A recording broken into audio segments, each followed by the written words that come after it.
Assalamualaikum viewers, welcome to my YouTube channel Psycho Knowledge. Today I am talking about definition of psychology. Definition of psychology की basically होती क्या है।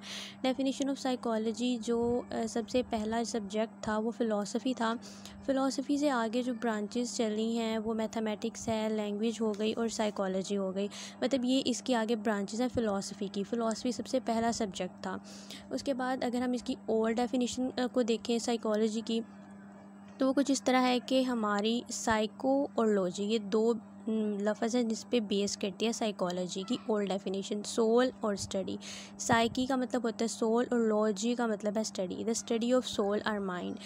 और इसके बाद साइकोलॉजी की जो प्रीवियस डेफिनेशन है वो द स्टडी ऑफ बिहेवियर, इंसान के बिहेवियर को स्टडी करना जो है वो इंसान की साइकी को स्टडी करने के बराबर कहा जाता है। मतलब लोगों के दिलों में क्या चल रहा है ये जानना। इसके बाद इसकी जो न्यू डेफिनेशन ऑफ साइकोलॉजी है वो the study of past experience, past experience की बिना पर इंसान की साइकी को स्टडी करना, यानी उसके पास्ट एक्सपीरियंस देखना।